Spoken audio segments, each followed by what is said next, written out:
Bwana Yesu asifiwe. Nimekuwa nikifundisha kuhusiana na aina za uchawi na nadhani hii ndio itakuwa sehemu ya mwisho.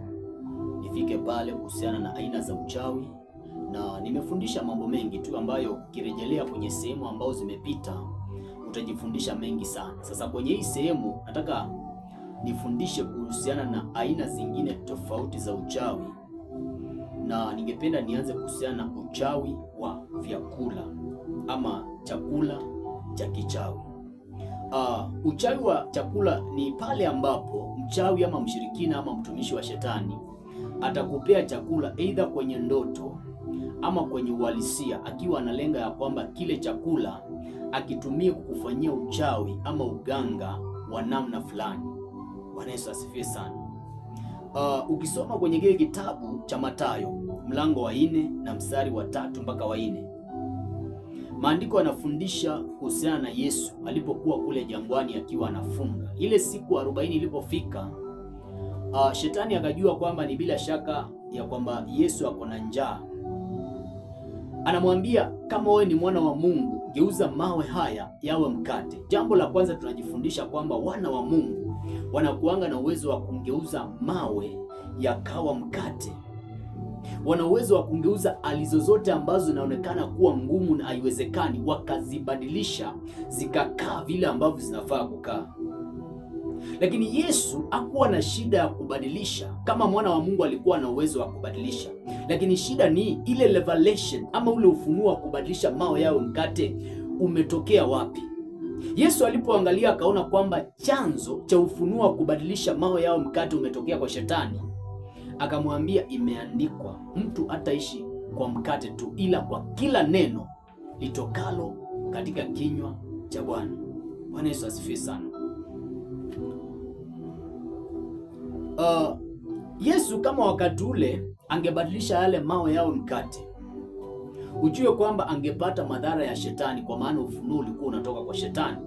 Na ukielewa kwamba kazi ya shetani kwa chochote ambacho anakifanyanga, anakuanga analenga kuiba, kuharibu na kuua. Kwenye kile kitabu cha Yohana mlango wa 10 na mstari wa 10, anakuanga analenga hizo vitu. Kwa hivyo kama Yesu angebadilisha, ni bila shaka ile siku kuna kitu kingekufa kwenye maisha yake, ama kingeharibika, ama kingeibiwa kwenye maisha yake, maana revelation ilikuwa inatoka kwa shetani. Sasa mara nyingi shetani akitaka auwe mtu huwa anatumianga chakula, ama haribu maisha ya mtu, ama kuiba kitu kwenye maisha ya mtu.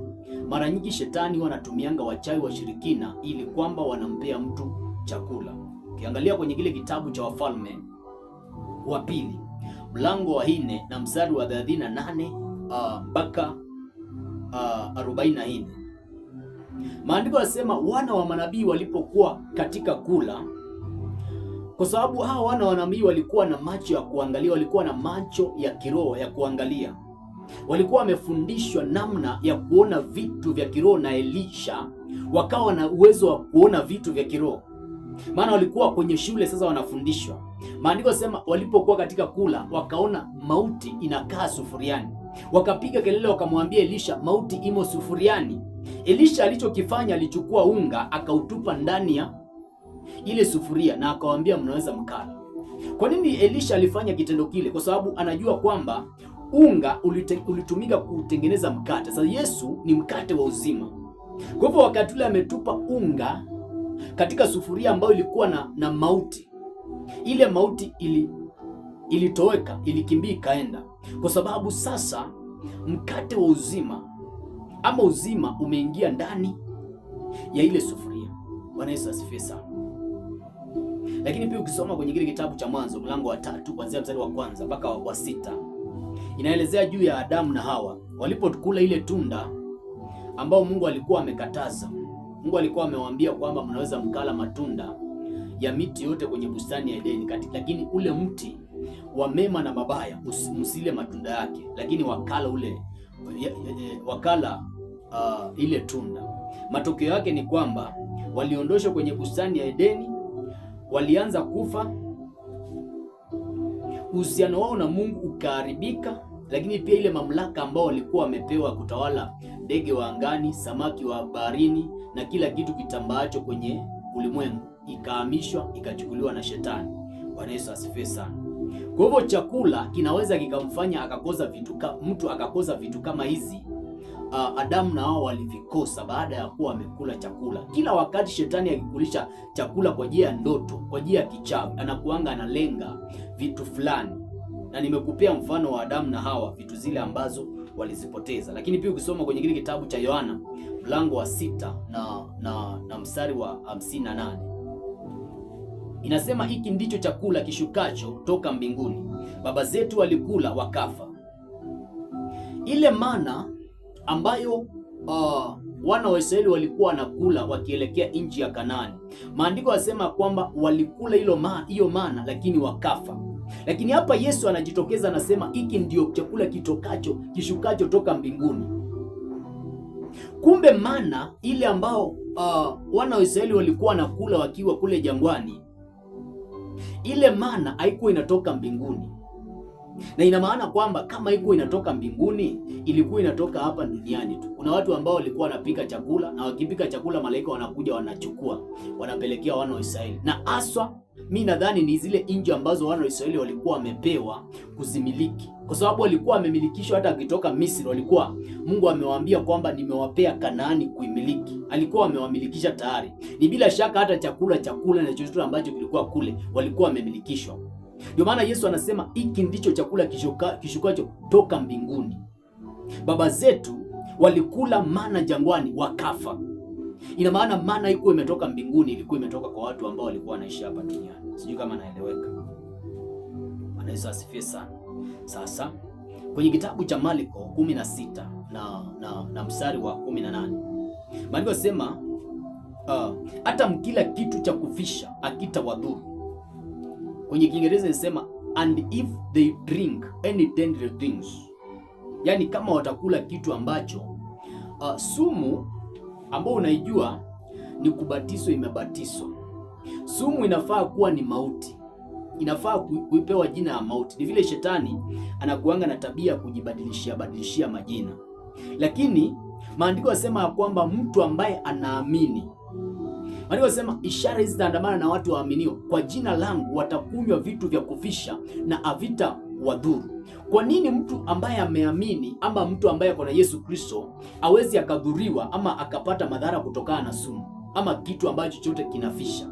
Kwa sababu ako na Yesu, ambaye Yesu ni mkate wa uzima na ni maji ya uzima. Ukisoma kwenye kile kitabu cha Yohana 7 na mstari wa 38, Yesu anasema hivi, aniaminie mimi, mito ya maji yaliyo hai itatoka ndani yangu, itatoka ndani yake.